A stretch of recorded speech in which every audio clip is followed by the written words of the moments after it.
सबसे पहले आपको बताएं कि चंद घंटों की बारिश से शहर कायद में ट्रैफिक का निज़ाम दरहम बरहम हो गया है। सफारी पार्क के करीब यूनिवर्सिटी रोड पर घंटों बरसाती पानी से ट्रैफिक की रवानी मुतासिर है। सड़क पर गहरे गड्ढे पड़ गए जिससे शहरियों को शदीद मुश्किलात का सामना करना पड़ रहा है। तफसीलात जान लेते हैं हमारे नुमाइंदे मोहम्मद माजिद से। जी बिल्कुल, गुज़श्ता शब होने वाली बारिश के बाद की सूरत हाल ने इंतज़ामिया के तमाम दावों की नफ़ी कर दी है। मैं इस वक्त मौजूद हूँ मेन यूनिवर्सिटी रोड पर। ये रोड है जो सफारी पार्क से सिविक सेंटर की तरफ जाता है। यहाँ की सूरत हाल इस वक्त ये है कि ट्रैफिक जो है वो बदतरीन जैम है। यहाँ पर रोड पर काफ़ी ज़्यादा पानी ठहरा हुआ है और जिसकी वजह से रोड में जो है वो गड्ढे पैदा हो चुके हैं, गड्ढे बन चुके हैं, जिसकी वजह से जो गाड़ी सवार हैं, कार सवार हैं, जो कि मोटरसाइकिल सवार खुसूसी तौर पर यहाँ पर जो है वो मुतासिर हो रहे हैं। इससे कई मोटरसाइकिलें जो है वो यहाँ से डगमगाती हुई गुजरी है। रिक्शे वाले जो हैं वो यहाँ से गिरते गिरते जो है वो बचे हैं, हमने ये देखा है। और इस वक्त जो सूरत हाल है, काफ़ी ज़्यादा ट्रैफिक जाम है। सुबह का ये वक्त है जिस वक्त जो है वो ट्रैफिक का फ़्लो भी बहुत ज़्यादा होता है। बारिश को यहाँ से गुजरे हुए जो है वो 24 घंटे हो चुके हैं, लेकिन ताहाल जो है वो इंतज़ामिया की जानिब से कोई भी सफाई सुथराई का काम यहाँ पर अभी तक नहीं किया गया है। और इस वक्त जो है वो काफ़ी ज़्यादा ट्रैफिक जाम है। शहरियों का ये मुतालबा है कि जल्द अज़ जल्द जो है वो इस पानी को साफ़ किया जाए, इस रोड को क्लियर किया जाए ताकि हम यहाँ से जो है वो आसानी से गुजर सकें। कराची में चंद मिनटों की बारिश ने जल थल एक कर दिया। कल होने वाली बारिश के बाद ICI चौक पर पानी जमा हो गया। निकासी आप का ताहाल कोई इंतजाम नहीं किया गया। ट्रैफिक को गुजरने में मुश्किलात का सामना है। मजीद बता रहे हैं हमारे नुमाइंदे जवाद आसिफ से भी तफसीलात जानेंगे। अभी आपको बताएं कि कराची में चंद मिनटों की बारिश ने जल थल एक कर दिया। कल होने वाली बारिश के बाद ICI चौक पर पानी जमा हो गया है। निकासी आप का ताहाल कोई इंतज़ाम नहीं किया गया। ट्रैफिक को गुजरने में भी मुश्किलात का सामना हो रहा है। मज़ीद बताएंगे हमारे नुमाइंदे जवाद आसिफ। बिल्कुल, कराची में कल होने वाली चंद मिनटों की बारिश ने सब कुछ जलथल कर दिया है। यहाँ की जो सड़कें हैं शहर कायद की, वो ज़ेरे आब आ चुकी हैं। इस वक्त मैं मौजूद हूँ ICI चौक पर। यहाँ पे चार इतराफ़ रास्ता जाता है। एक तरफ जो है वो फिशरी है, एक तरफ आगरा ताज कॉलोनी की तरफ जाता है, एक तरफ नेटी जेटी और एक तरफ टावर की तरफ रास्ता जाता है और ये मेन चौक है। लेकिन मेरा कैमरामैन वकास लोधी आपको दिखाएगा वो मनाजिर कि यहाँ की जो मरकज़ी शाहरा है, यहाँ पर जो है वो पानी खड़ा हो चुका है और अभी तक नक्कासी आपको इंतज़ाम नहीं हो सका। वो किस तरीके से ख़वातीन बाइकों पर जा रही हैं या फिर यहाँ से गाड़ी गुजरती है, कितनी मुश्किलात का सामना करना पड़ता है। कीचड़ जो है वो उछल कर सामने आती है। तो इसी हवाले से हम जो है वो बात करेंगे। हमारे साथ यहाँ के एक शहरी मौजूद हैं। बताइएगा कि कितनी मुश्किल होती है, पानी खड़ा हुआ है चंद मिनटों की बारिश की वजह से। भाई मुश्किल तो यहाँ तो बहुत अंदर जाओ, आबादी में जाओ तो गटर का पानी, नालों का पानी, बच्चे चल नहीं सकते, नमाज नहीं पढ़ सकते। आज ये आप देख रहे हो ऐसी का पानी कितना जमा पड़ा हुआ है। वहाँ जाओ, खदम मार्केट में जाओ, खादर में जाओ, मार्केट में जाओ, पानी गटर का पानी, बारिश का पानी, ना यहाँ लाइट, ना यहाँ बिजली, ना यहाँ गैस, और होट मांगने आ जाता है हमारे से। अच्छा, तो ये बताओ, ये जो पानी जमा है अभी तक कोई नक्कासी आपने कैसे निकाली? कोई आता नहीं है यहाँ पे? अपनी मदद आप करें लोग, वहाँ देखो अपनी मदद आप करें लोग, अपनी मदद आप, कोई नहीं आ रहा है, कोई नहीं आते। पीपल पार्टी हो, MQ जो भी हो, सब वोट मांगने आते, अब काम कर लें, कोई नहीं आता है, कोई भी नहीं आता काम करने के लिए। तो देखा आपने, इनका यही कहना था कि यहाँ पर वोट मांगने तो सब आते हैं, काम करने कोई नहीं आता। अब जो नई इंतज़ामिया आई है उसको चाहिए कि इनका जो दुख है उसकी दवा करे, क्योंकि ये तो चंद मिनटों की बारिश थी जिसने यहाँ की सड़कें ज़ेरे आब कर दी हैं। और वो सड़कें जो कि मरकज़ी शाहरा कहलाती हैं, जहाँ पर जो है वो सैकड़ों लोगों का गुज़र होता है, जहाँ पर हैवी ट्रैफिक भी रहती है। लेकिन अगर यही सूरत हाल रही तो यहाँ के जो मकीन है वो मज़ीद अजियत का शिकार होते चले जाएंगे। जी नाज़िमाबाद नंबर 5 पर कायम मस्जिद कुबा के सामने सीवरेज और बरसाती पानी जमा हो गया। सूरत हाल से इलाका मकीन अजियत से दो चार है। मस्जिद के मौज़िन का कहना है कि 6 माह से पानी जमा है। मज़ीद जान लेते हैं हमारी नुमाइंदा राबेल अशरफ से। जी बिल्कुल, इस वक्त हम मौजूद हैं नाज़िमाबाद मस्जिद कुबा के बिल्कुल सामने, जहां पर मस्जिद के बिल्कुल बाहर जो है जो गेट है वहां पर ही जो है सीवरेज का पानी भरा हुआ है। मेरे कैमरामैन हारिस आपको दिखा सके तो यहाँ पर पूरी जो गली है वो सीवरेज के पानी से भरी हुई है। साथ ही साथ यहाँ पर ये पानी काफ़ी जो है टाइम से जमा है और यहाँ के जो इंतजामिया की जानिब से कोई नहीं आता, और अगर आता भी है तो उसे देख कर चले जाते हैं। इसके बाद यहाँ पर कोई कार्रवाई नहीं की जाती। और अभी जो मज़े की बात यह है कि अब्र रहमत बरस गई है और उसके बाद जो है मज़ीद पानी यहाँ पर जमा होगा, जिसकी वजह से जो है इलाका मकीनों को शदीद मुश्किलात का सामना करना पड़ेगा। और यहाँ के जो मस्जिद से नमाजी जहाँ से गुजरेंगे उनको भी शदीद मुश्किलात का सामना करना पड़ेगा, क्योंकि यहाँ पर जो इनके पानी में छींटे उड़ सकते हैं और यहाँ पे काई भी जो इन पानी में लग रही है। जहाँ हमारे साथ एक मस्जिद के मौज़िन साहब मौजूद हैं, इनसे जानते हैं। अंकल, मुझे ये बताएं कि पानी कब से जमा है और इंतजामिया की जानिब से? काफ़ी अरसे से जमा है। ये 5-6 महीने से पानी यहाँ निकल रहा है और पूरे मोहल्ले का पानी यहीं से आ रहा है, यहीं जमा हो रहा है। ये गली जरा नीचे है, बहुत दूसरी आसपास जगह से खड्डे की तरफ नीचे गली, इसलिए पानी यहाँ जमा होता है। बारिश का किसी मोहल्ले में कोई गड्ढा जरा उबलता है तो यही पानी आके जमा होता है, कोई आ नहीं सकता। अंकल, ये बताइएगा कि अब बारिश भी हो गई है तो जाहिर है गटर का पानी और फिर बारिश का पानी मजीद जमा के और ज़्यादा जो है गंदगी पेश करने लग जाएगा। ज़्यादा इतना मच्छर होता है जो रात को आदमी सो नहीं सकता, इतनी गंदगी मची है, रात को इतनी बदबू होती है जो हद से ज़्यादा। हाँ, किसी ने कोई नहीं आया इंतज़ाम, वो चाहे न मस्जिद की इंतज़ामी, मदरसा बराबर में उसकी इंतज़ाम, कोई भी यहाँ नहीं आ रहा है।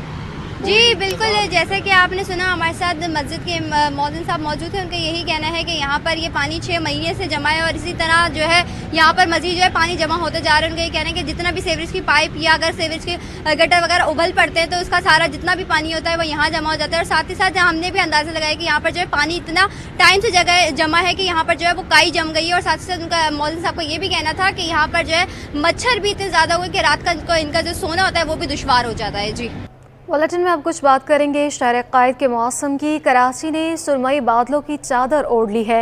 महकमे मौसमियात ने आज भी गरज चमक के साथ बारिश का इम्कान जाहिर किया है। मौसम का मज़ीद अहवाल बताएंगी हमारी नुमाइंदा इकरा बानो। जी बिल्कुल, अगर बात की जाए शहर कायद के मौसम की तो गुज़िश्ता चंद रोज़ से शहर कायद का मौसम इंतहाई खूबसूरत है। घने बादल छाए हुए हैं और ठंडी हवाओं से शहरी खासे लुत्फ़अंदोज़ होते हुए नज़र आ रहे हैं। इस वक्त शहर कायद का मौजूदा दर्जा हरारत 30 डिग्री सेंटीग्रेड है, जबकि ज़्यादा से ज़्यादा गर्मी की शिद्दत का एहसास 37 डिग्री सेंटीग्रेड तक महसूस होने का इम्कान जाहिर किया गया है। इस वक्त भी अबर आलूद मौसम है, घने बादल छाए हुए हैं। इंतहाई मौसम जो है वो जुज़वी तौर पर अबर आलूद है। महकमा मौसमियात के मुताबिक आज भी शहर में गरज चमक के साथ बारिश का इम्कान है। गुज़िश्ता चंद रोज़ से देखा जा सकता है कि शहर कायद में कहीं हल्की तो कहीं मूसलाधार बारिश का सिलसिला जारी रहा। मानसून के दूसरे स्पेल के तहत आज भी शहर भर में गरज चमक के साथ बारिश का इम्कान है। बारिश का ये सिलसिला 25 जुलाई तक जारी रहेगा। इस वक्त भी शहर कायद में सुरमई बादलों की घटाएं छाई हुई हैं, ठंडी हवाएं चल रही हैं और चरिंद परिंद समेत शहरी भी इस मौसम को इंतहाई इंजॉय करते हुए नज़र आ रहे। शहरियों का कहना है कि हब्स की कैफियत ख़त्म हो चुकी है, ठंडी हवाएं चल रही हैं, तो ऐसे मौसम में शहरियों के जो चेहरे हैं वो खिल उठे हैं और शहरी इस मौसम को इंतहाई इंजॉय कर रहे हैं। Sindh solid waste management board ने ज़िला जनूबी में काम करने वाली कंपनी को ज़िला वस्ती की सफाई की जिम्मेदारी दे दी। सरबराह सजन यूनियन जुल्फ़िकार शाह का कहना है कि चाइनीज़ कंपनी ज़िला वस्ती के लिए नई गाड़ियाँ और कचरा दान मंगवाने की पाबंद है। तफसीलात जान लेते हैं हमारे नुमाइंदे जुनैद जावेद से। जी बिल्कुल, इस वक्त डिस्ट्रिक्ट साउथ के अंदर कचरे की मुंतकली, सफाई सुथराई के जो निज़ाम है वो चाइनीज़ कंपनी के सुपुर्द है, क्योंकि अब चाइनीज़ कंपनी को 2 से 3 माह रह गए, इसके बाद इसका कॉन्ट्रैक्ट ख़त्म हो जाएगा। ताहम Sindh solid waste management board की जानिब से जो है इसी चाइनीज़ कंपनी को जो है वो डिस्ट्रिक्ट साउथ के साथ साथ डिस्ट्रिक्ट सेंट्रल का भी जो है वो ठेका दे दिया गया है और अब यही कंपनी जो है वो डिस्ट्रिक्ट सेंट्रल के अंदर भी कचरे की सूरत हाल के ऊपर जो है वो काबू पाने के लिए अपना किरदार अदा करेगी। ये माजरा असल है क्या, हम जानते हैं जुल्फ़िकार शाह साहब से, जो कि सजन यूनियन के सरबराह भी हैं, पूरी यूनियन को देखते हैं पाकिस्तान की। सर ये बताइएगा कि कौन कौन से डिस्ट्रिक्ट के कौन कौन से कलर हैं?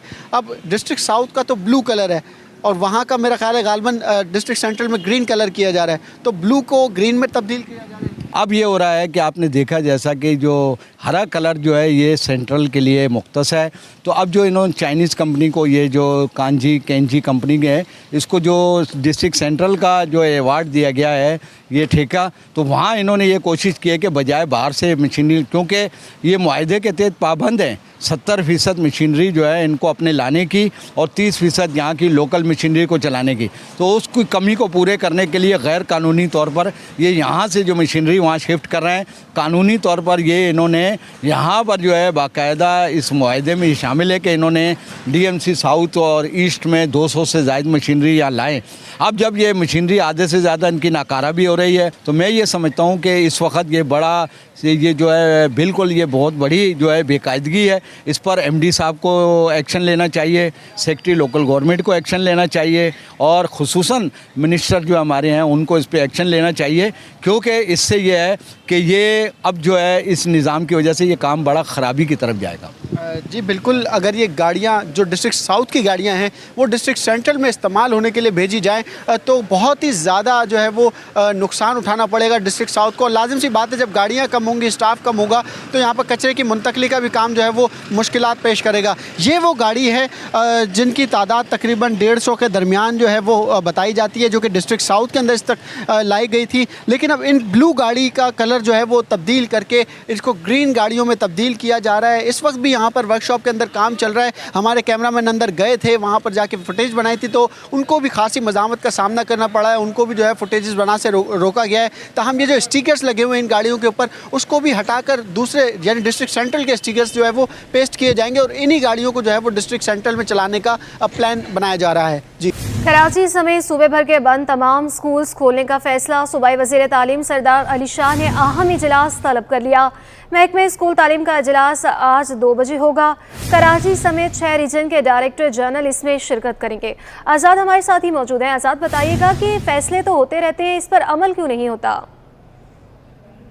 जी बिल्कुल, सिंध सरकार ने बढ़ेगा सिंध तरक्की करेगा सिंध यानी बढ़ेगा सिंध का मिशन का मुकम्मल करने का अहद कर लिया। इस हवाले से सिंध सरकार ने कराची समेत सूबे भर के बंद तमाम स्कूल खोलने का फैसला कर लिया है। इस हवाले से सूबाई वज़ीर तालीम सैयद सरदार अली शाह ने अहम इजलास आज तलब कर लिया है। महकमा स्कूल तालीम का इजलास आज 2 बजे होगा। इजलास में मुस्लिम लीग की कमेटी रूम नंबर 1 में होगा। इजलास में सेक्रेटरी स्कूल तालीम गुलाम अकबर लगारी, स्पेशल सेक्रेटरी तालीम Ghulam Ali ब्रह्मनी, additional secretary Ali Akbar ब्रह्मनी, रियाज तो अब्दुल करीम समेत समेत दीगर अफसरान शरीक होंगे। इसके अलावा कराची समेत 6 रीजन के डायरेक्टर जनरल, कराची समेत 30 जिला के तालीमी अफसरान भी, जिला तालीमी अफसरान भी शरीक होंगे। इसके अलावा जो तमाम चीफ मॉनिटरिंग अफसरान भी इजलास में शरीक होंगे। इजलास में अफसरान बंद स्कूलों की तफसीलात पेश करेंगे। इस हवाले से बंद स्कूलों को खोलने के हवाले से भी तैयार सिफारिशात इस इजलास में पेश की जाएगी। बंद स्कूलों में नए भर्ती उस्तादों की तैनाती के हवाले से भी सिफारिश की जाएगी। इजलास में तालीमी निज़ाम में बेहतरी लाने के लिए जामे और मौसर हिकमत अमली भी बनाई जाएगी। इस हवाले से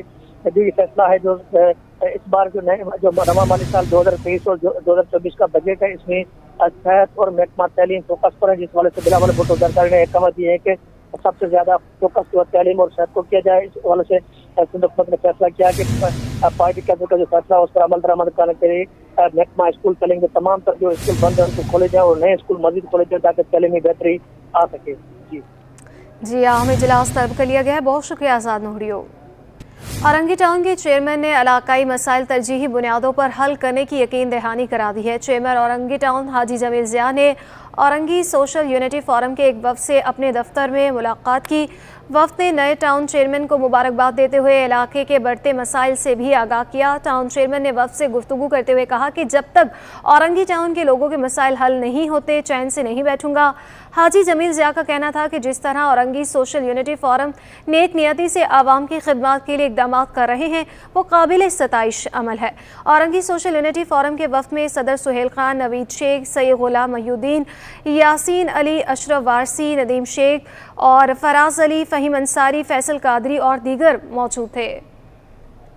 लियाकताबाद टाउन के 7 से 10 नंबर तक के इलाकों में 5 बरसों से सीवरेज का नाकारा निज़ाम नासूर बन गया है। इलाका मकीन कहते हैं कि 24 इंच कतर की सीवरेज लाइन मंजूर की गई, मगर बचाई जो है 15 इंच कतर, जिसके मसला हल होने के बजाय मज़ीद गंभीर हो गया। मज़ीद जानते हैं वहाँ मौजूद अपने नुमाइंदे रिजवान अहमद से। जी बिल्कुल, लियाकताबाद की अहम तरीन लिंक रोड से मैं आपको रिपोर्ट कर रहा हूँ। ये लिंक रोड जो कि लियाकताबाद नंबर 9 और 10 के दरमियान से गुज़रती है और 20-22 के लगभग बताया जाता है जो गलियां हैं उनके रिहायशी जो है इस रोड को आमदोरफ्त के लिए न सिर्फ इस्तेमाल करते हैं बल्कि कमर्शलाइजेशन भी इस रोड पे बेइंतहा ज़्यादा है और यहाँ पे अशिया खुर्दनोश और दीगर अशिया की फ़रोख्त की दुकानें वगैरह मौजूद हैं। सब के सब सीवरेज के पानी में डूबे हुए हैं। गुज़िश्ता 5 बरस से पानी आता है, निकाल दिया जाता है, फिर दोबारा आ जाता है। इसी में जो है 5 बरस गुजर चुके हैं। क्या वो मामलात हैं और किस तरह इस मसले का हल निकाला जा सकता है, ये एक शहरी यहाँ के मौजूद हैं, इनसे जानने की कोशिश करते हैं। बताइएगा ये मामला क्यों बिगड़ा और इसको दुरुस्त कैसे किया जा सकता है? अस्सलाम वालेकुम। ये तकरीबन जो है ना 5-6 साल से ये हो रहा है यहाँ पर ना, और अभी 15-20 दिन से तो मुसलसल पानी भरा हुआ। सारे दुकानें जो आपको नज़र आ रही हैं बंद, मेरे पीछे सब दुकानें बंद है। कोई सब्ज़ी वाला है, कोई गोश्त वाला है, कोई बर्गर वाला है, सारी दुकानें बंद हैं। यहाँ पे कस्टमर यहाँ आता नहीं है। दूसरा ये कि ना, ये बताइएगा यहाँ पे लाइनें तब्दील की गई थी, लाइनें तो डाल दी गई थी, फिर ऐसी सूरत हाल क्यों? भाई पहले जो लाइन आई थी वो 24 इंच की लाइन आई थी, जो कि उसकी मुआवजा बना करके वापस चली गई। उसके बाद फिर 15 इंच की लाइन डाली गई है, जो कि यहाँ के लिए जो ना मैं समझता हूँ कि मुनासिब नहीं है। बड़ी लाइनें होनी चाहिए। ये बताइएगा कि इतराफ़ की जो गलियां हैं उनके कनेक्शन भी किए जाने थे सीवरेज के उस लाइन से, वो मामला कहाँ तक पहुँचा और उसमें भी कोई ख़राबी है क्या? हाँ, ख़राबी ये है कि लाइनें तो ज्वाइन कर दी, लेकिन जो ना उसमें से सफाई नहीं होती पुरानी लाइनों में से, जो कि ये पानी जो भरता है उसकी असल वजह यही है। बिल्कुल बताया जा रहा है कि ब्लॉक 7 से लेकर 10 तक जो इलाके हैं लियाकताबाद के, वो इस सारी सूरत हाल की वजह से डिस्टर्ब हैं और जो लाइनें तब्दील की गई हैं, एतराज़ किया जा रहा है इलाका मकीनों की जानिब से कि उनके साइज़ छोटे थे, जिसकी वजह से जो मामलात हैं वो जूं के तूं हैं और ये निकासी आब का मसला जो है वो शहरियों की जान और माल पर जो है बनाया है। जी, बुलेटिन में अब आपको बताएं कि सिंध हुकूमत कराची के अवाम को पब्लिक ट्रांसपोर्ट की सहूलियात देने के लिए कोशा है। चीन से 10 डीजल बसें कराची पहुंच गई हैं। पीपल्स बसें दीगर पुरानी बसों से मुख्तलिफ हैं। गाड़ी में क्या क्या सहूलियात हैं, जान लेते हैं। हमारी नुमाइंदा आदिया नास हमारे साथ मौजूद हैं। आदिया, बताइएगा। बिल्कुल, चाइना के अब पीपल्स बस सर्विस की मजीद 10 बसें जो है वो कराची पहुंच चुकी हैं और इस वक्त मलीक डिपो पर मौजूद हैं ये 10 बसें। इन बसों की क्वालिटीज़ क्या हैं, इन बसों के अंदर फैसिलिटीज़ क्या हैं, तो आपको बताते चलें कि जो दीगर बसें थी, चाहे वो पहले इलेक्ट्रिक बस हो, चाहे वो पहले वाली रेड बस हो या पिंक बस सर्विस हो, उससे कदरे मुख्तलिफ बसें आई हैं और ये उससे भी ज़्यादा जदीद बसेज आई हैं। तकरीबन इसकी बताया जा रहा है कि 40 सीट्स हैं और 30 अफराद के खड़े होने की इसमें कैपेसिटी है। और सीट्स के हवाले से अगर बात करें तो मैं कैमरामैन फरहान से कहूँगी थोड़ा सा आपको क्लोज करके दिखाएं कि ये सीट्स जो हैं फोमिंग है और कंफर्टेबल हैं बैठने में। इसके साथ साथ हर सीट के साथ जो है वो सीट बेल्ट जो है वो लगाया गया है खड़े होने के लिए। ये आप देख सकते हैं कि हैंगर है जिसको आप पकड़ के खड़े हो सकते हैं। टोटली AC बसेज हैं। इसके साथ साथ स्क्रीन्स जो हैं, 2 स्क्रीन इसके अंदर लगाई गई हैं और साथ ही सिक्योरिटी पर्पस के लिए बहुत सारे कैमरे इसके अंदर नस्ब हैं। कैमरे इस तरह से कि अंदर भी आप देख सकते हैं, पहले वाली बसों में भी था, लेकिन इन बसों के अंदर थोड़े ज़्यादा कैमरास जो हैं वो लग के आए हैं। कुछ गेट्स डिफरेंट हैं, जैसे वहाँ ड्राइवर की सीट के साथ जो एक गेट है वो ख़वातीन के लिए है, ये एक एग्जिट गेट है और बिल्कुल एक लास्ट में मैं थोड़ा सा ऊपर चलती हूँ, जैसे ये मर्दों के बैठने की जगह होगी तो थोड़ा सा इस तरफ चल के दिखाऊँ कि यहाँ भी एक गेट जो है वो लगाया गया है एग्जिट के लिए। पहले आपने देखा होगा कि 2 गेट उस तरफ बीच में मिड में गाड़ियों के लगे हुए होते थे, तो इसके इस तरफ है। राइट साइड पर जैसे पहले वाली जो रेड बसेज हैं उनके राइट साइड पर भी गेट्स होते थे, इसके राइट साइड पे गेट्स नहीं लगाए गए क्योंकि यहाँ पर सीट्स आप देखते हैं बहुत ज़्यादा जो है वो लगाई गई हैं। इसके साथ साथ जो चार्जिंग पॉट्स हैं वो भी यहाँ पर इसके साथ मौजूद हैं, वो भी लगाए गए हैं। हर सीट के साथ आप देख सकते हैं 2 चार्जिंग पॉट्स हैं, किसी का मोबाइल चार्ज नहीं है तो वो चार्ज कर सकता है। हंगामी एग्जिट हैं और इसके साथ फायर एक्सटिंग्विशर के लिए जगह बनाई गई है। इसके अलावा जो विंड स्क्रीन के साथ जो साइड व्यू मिरर होते हैं वो इस गाड़ी के बाहर वाली साइड के बजाय इन्होंने अंदर लगाए हुए हैं और बाहर साइड पे जो कैमरा है उससे व्यू उसको नज़र आएगा ड्राइवर उससे इनको देख सकेगा। दोनों साइड पर राइट और लेफ़्ट साइड पर यही सहूलियात हैं। टोटली खूबसूरत बसें जो कि जिस तरह पहले रेड बसें आई थी उससे मुख्तलिफ आई वाइट बसेस से भी मुख्तलिफ आई ग्रीन बस और ग्रीन से भी ज़्यादा मुख्तलिफ आ गई ये वाली बस जिसकी टोटल 40 सीट्स जो हैं वो बताई जा रही हैं और इसमें स्पेस ज़्यादा है। पीछे वाली साइड पर भी आप देख सकते हैं, और थोड़ा सा अगर हम घूमें तो उस साइड पर भी जो है वो स्पेस दीगर गाड़ियों से ज़्यादा है। जो रेड बसेस पहले वाली हैं उससे इसमें सीट्स जो है वो ज़्यादा लगाई गई हैं। उन बसेस के अंदर बैठने के लिए 35 अफराद की सीट्स हैं। इस गाड़ी के अंदर जो है बैठने के लिए तकरीबन 40 अफराद की सीट है, 30 अफराद इसके अंदर खड़े हो सकेंगे। और ये तमाम फैसिलिटी जो है वो कराची वालों के लिए है। ये 10 बसेस मुख्तलिफ रूट्स पर चलाई जाएंगी कराची के, और रूट अभी डिज़ाइन किए जा रहे हैं कि किस रूट पर इन बसों को चलाना है। इसके साथ साथ नेक्स्ट मंथ यानी कि अगस्त में बताया जा रहा है मजीद 30 बसें आएंगी, और वो बसें हैं जिनका हमने पहले आपको विजिट कराया था, ग्रीन बस जिसको कहते हैं। इसके बाद जो है वो जैसे कि मिनिस्टर साहब ने गुज़श्ता रोज़ ट्वीट भी किया था और बताया था कि और भी अक्टूबर में बसें मंगाएंगे, तो 20 बसेस जो हैं वो अक्टूबर में आएंगी, और वो ये रेड बसें होंगी। तो आहिस्ता आहिस्ता कराची वालों के जो ट्रांसपोर्ट के मसाइल हैं वो हल होते हुए नज़र आ रहे हैं। मेगा ट्रांसपोर्ट मंसूबों से हटकर ये जो ट्रांसपोर्ट सर्विस आई है, जिसके लिए सिंध हुकूमत जो है वो दिन रात कोशा है, और उनको लगता है कि बस हर हाल में कराची के ट्रांसपोर्ट के मसाइल को हल करना है, तो हल किया जा रहा है। बहुत सारे इदारों की इसमें काविश है, बहुत सारे इदारे मिलकर इस सर्विस को जो है वो कामयाब बनाने की कोशिश कर रहे हैं। शहरियों से बार बार एक ही गुजारिश की जाती है कि भाई ये जो बसेज़ हैं इनको अपनी प्रॉपर्टी समझते हुए ख्याल कीजिए, क्योंकि बहुत सारी बसेज़ में आपने देखा होगा ये चीज़ यहाँ से गायब कर दी गई, और ये हमारे लोग करते हैं। लोगों को ख्याल करना चाहिए, ये उनकी अपनी अमलाक हैं। अपनी अमलाक को जो है वो सही तरीके से अगर उनकी केयर करें तो डेफिनेटली लॉन्ग टर्म के लिए ये आप लोगों के लिए इस तरह की सहूलियात जो हैं वो रहती हैं। तो हमने आपका विज़िट कराया आपको ग्रीन बस रेड बस के अंदर। ये रेड बसेस जो है कराची के बहुत सारे मुख्तलिफ रूट्स पर चलाएंगे, और अभी रूट डिज़ाइन हो रहे हैं। जैसे रूट डिज़ाइन हो जाएंगे तो आपको बता दिया जाएगा। बहरहाल आज हमने आपको विज़िट कराया इन बसेस के अंदर से, और मज़ीद जब बसें आएंगी तो उसके अंदर से भी हम आपको विज़िट जो है वो कराते रहते हैं। बहरहाल ये फैसिलिटीज़ आपके लिए, और आइंदा आने वाले दिनों में कराची वाले मज़ीद बसों से इस्तेफादा करेंगे। जी, बुलेटिन का सिलसिला आगे बढ़ाएं और आपको बताएं कि महंगाई के तूफान से बेहाल शहरियों के लिए एक अच्छी खबर आ गई। तेल घी बनाने वाली कंपनियों ने अपनी मसनूआत की कीमतों में कमी कर दी है। मुख्तलिफ कंपनियों का फी लीटर तेल घी 20 से 120 रुपये तक सस्ता हो गया। मज़ीद जान लेते हैं इस हवाले से हमारे नुमाइंदे बसीम इफ्तिखार से। आज बिल्कुल महंगाई की चक्की में पिसने वाली आवाम के लिए अच्छी खबर यह है कि रिटेल की सतह पर जो कुकिंग ऑयल है और घी है उनकी कीमतों में कमी वाक़ई हुई है। मुख्तलिफ जो कंपनीज़ हैं, चाहे वो ए ब्रांड की कंपनी हो या फिर बी ब्रांड का तेल घी बनाने वाली कंपनी हो, उन्होंने अपनी जो प्रोडक्ट्स हैं तेल घी उनकी कीमतों में कमी की है। मैं आपको बताऊँगा कि ए ब्रांड का जो फ़ी लीटर तेल है वो तकरीबन 20 रुपये तक सस्ता होकर 620 रुपये पर आ गया। और इसी तरीके से घी की बात करें तो फ़ी किलो घी ए ब्रांड का तकरीबन 25 रुपये कमी से जो है वो 600 रुपये पर आ गया है। इसी तरीके से हम बात करें बी ब्रांड का ऑयल की, तो बी ब्रांड का ऑयल जो तकरीबन 100 से 120 रुपये लीटर तक सस्ता होकर तकरीबन 400 रुपये पर आ गया। और इसी तरीके से बात करें घी की, तो घी भी तकरीबन 80 रुपये कमी से 400 रुपये पर आ गया है। इस वक्त मेरे साथ दुकानदार मौजूद हैं, इनसे जानते हैं कि घी तेल की कीमतों में जो कमी वाक़ई हुई है बुनियादी तौर पर वजूहात क्या है और इससे आपकी सेल पर क्या फ़र्क पड़ा है। मौजूदा वक्त में जो घी और तेल की कीमतें कम हुई हैं तकरीबन ए ब्रांड और बी ब्रांड के हवाले से। ए में तो थोड़ी सी कमी हुई है, जबकि बी ब्रांड के जो जितने भी घी तेल हैं उन्होंने काफ़ी हद तक कमी की है। तो इस वक्त आवाम की क़ुव्वत ख़रीद जिस हिसाब से चल रही है, तो उस हिसाब से कस्टमर हमारे पास आता है, उसको ए ब्रांड से कोई गरज नहीं है। वो इस वक्त ये कहता है कि जो कम से कम है वो दे दें।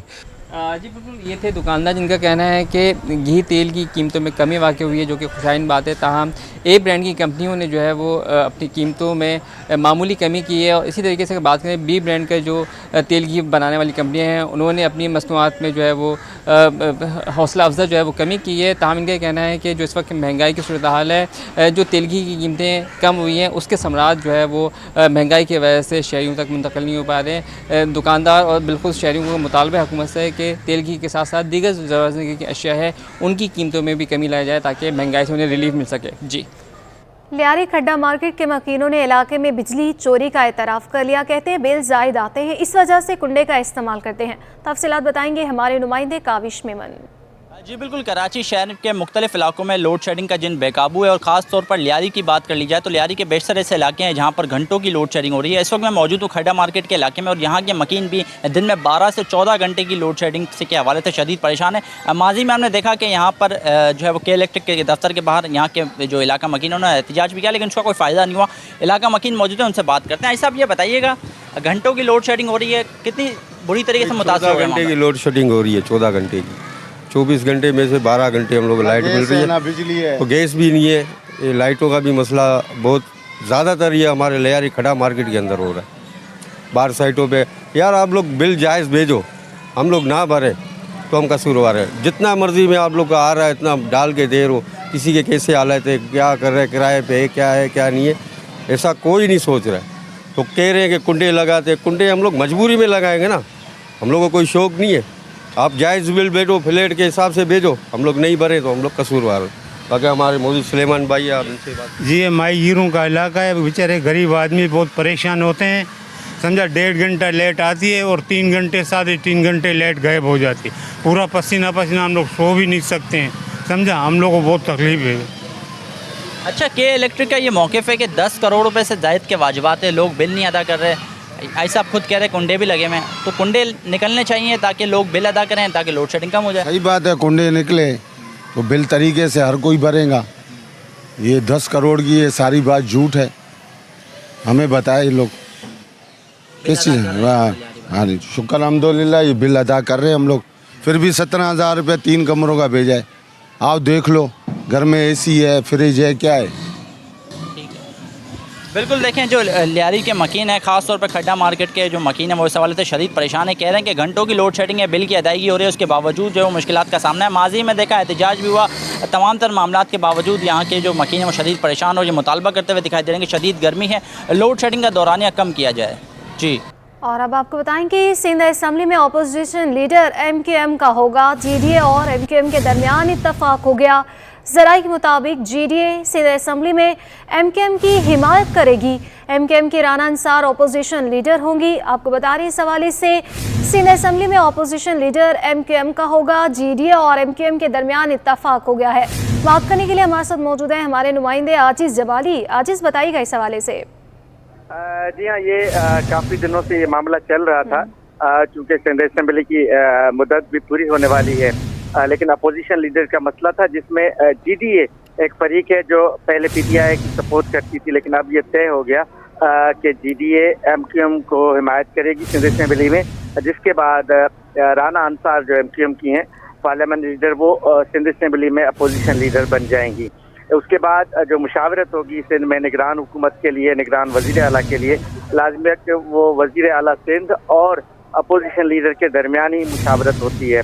तो अब ये मुशावरत राना अंसार से होगी। आज चूँकि सिंध असेंबली का इजलास दोबारा शुरू हुआ है, तो उसमें ये डिसाइड होना है, तय होना है, जिसके बाद नाम दिया जाएगा बाकायदा। GDA समेत GDA MQM और दीगर जो अपोजिशन जमातें हैं वो उसको सपोर्ट करेंगी, जिसके बाद speaker Sindh assembly opposition leader के नाम का बाकायदा ऐलान करेंगे। कभी इम्कान ये है कि राना अंसार अपोजिशन लीडर बन जाएंगी। अच्छा आजिज़, बताइएगा कि राना अंसार के अलावा भी दूसरे नाम सामने आ रहे थे, तो अपोजिशन लीडर के लिए राना अंसार का नाम क्यों फाइनल किया गया है? देखिए, वो MQM का अंदरूनी मामला था। MQM ने 2 नाम दिए हुए थे, लेकिन MQM ने खुद ही बाद में ये तय कर लिया कि राना अंसार जो है वो अपोजिशन लीडर होंगी, जो MQM की सिंध असेंबली में इस वक्त भी पार्लियामेंट लीडर भी हैं। तो ये MQM को डिसाइड करना था, लेकिन पीपल्स पार्टी या जो सिंध हुकूमत है या जो दीगर तीसरी जो जमात है वो GDA है, चूँकि PTI तो बड़े अरसे से सिंध असेंबली में आ नहीं रही, गैर हाजिर है। PTI का कोई भी मेंबर सिंध असेंबली के इजलास में शरीक नहीं हो रहा। तो जो अपोजिशन की 2 जमातें बची हैं सिंध असेंबली में इस वक्त, GDA और MQM, तो MQM और GDA के दरमियान इत्तेफाक हो गया, तो फिर सिंध हुकूमत को इस पर कोई एतराज़ नहीं होगा। गालिबन कभी इम्कान है कि MQM की तरफ से जो नाम दिया गया है राना अंसार का, वही अपोजिशन लीडर बनेंगी। जी, बहुत शुक्रिया आजिज़ जमाली। नाजिमाबाद 4 नंबर रोड पर डंपर गड्ढे में फंस गया। ड्राइवर गाड़ी छोड़कर चला गया। सड़क के दरमियान डंपर फंसने से ट्रैफिक रवानी भी मुतासिर हो रही है।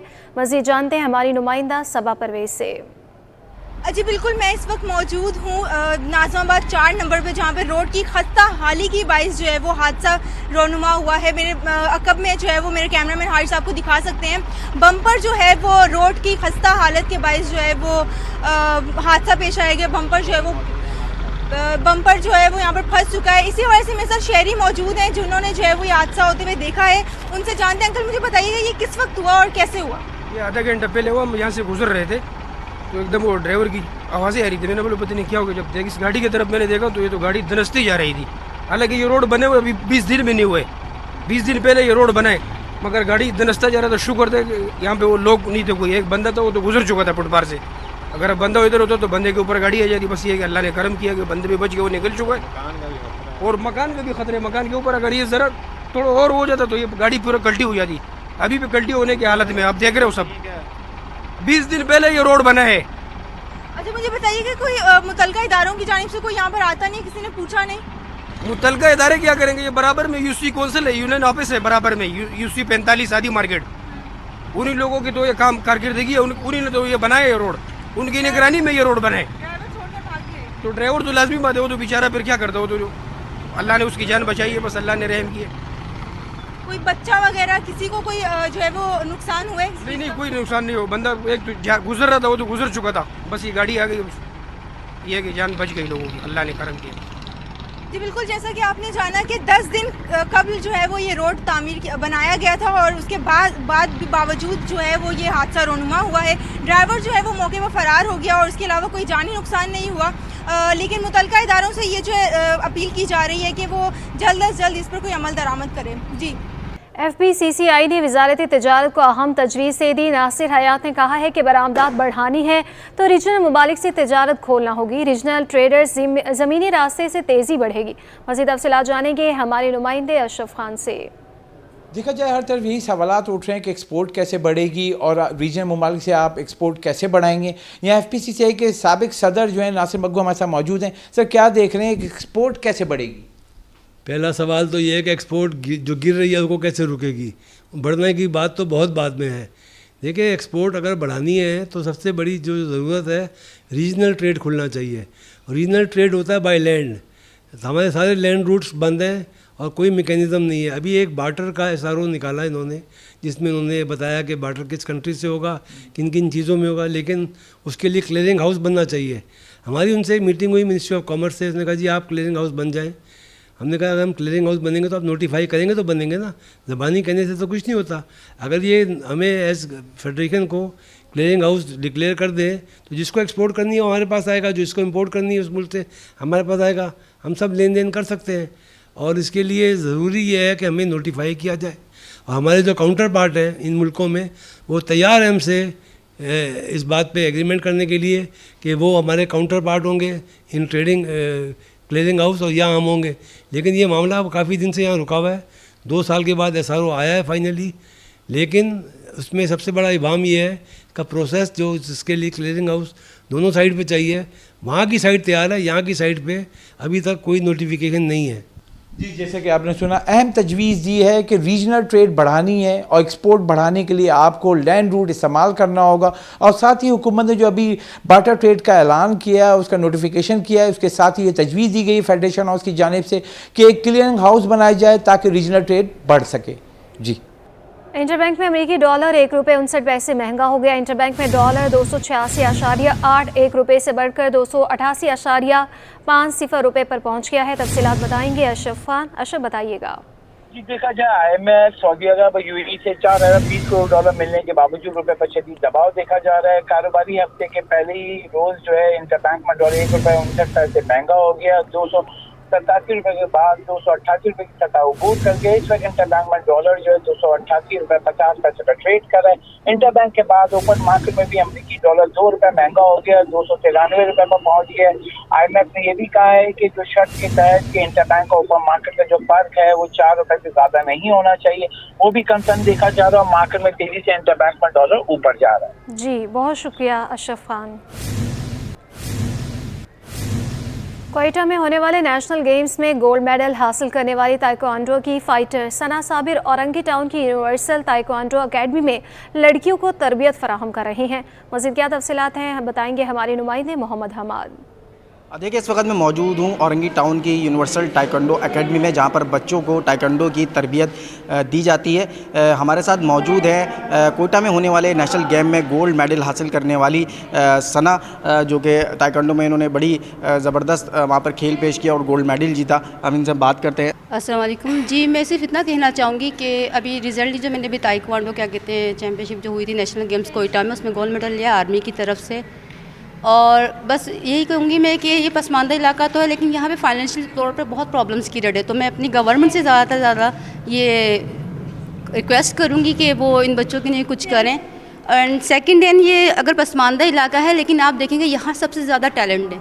यहीं से बच्चे इंटरनेशनल लेवल पे गए हैं, नेशनल लेवल पे हैं और गोल्ड मेडलिस्ट भी रहे। बच्चों के हवाले से मुझे बताइएगा, ये जो बच्चे नए यंग हैं, यंग लड़कियां हैं, इनको किस तरह ट्रेन कर रही हैं आप, ताकि ये भी आगे जाके जो है आपकी तरह गोल्ड मेडल जीते, ना सिर्फ नेशनल लेवल पे बल्कि गैर ममालिक भी जाएँ और वहाँ भी पाकिस्तान में जाकर पाकिस्तान को रिप्रेजेंट करें? जी, इनकी रेगुलर क्लास होती है यहाँ पे शाम में इवनिंग के टाइम पे 7 से 9 बजे की टाइमिंग पे। तो उसमें मैं सिर सद्दीक और दूसरे हमारे और भी सीनियर्स हैं, खिज़र वगैरह, वो हम लोग ट्रेंड करते हैं इनको। लेकिन अकॉर्डिंग टू गर्ल्स सिर सद्दीक के उसमें मैं इन बच्चों की अच्छी प्रैक्टिस करवाती हूँ जब मैं इधर होती हूँ। और दूसरी बात है, जो मैं अपने कैंप में सीख के आई हूँ, पाकिस्तान कैंप में या नेशनल कैंप्स में, वही प्रैक्टिस हम यहाँ पे अपने बच्चों को आके करवाते हैं, ताकि बच्चे हमारे उसी तरह बिल्डअप हों जिस तरह से हमारे सर ने हमें बिल्डअप किया।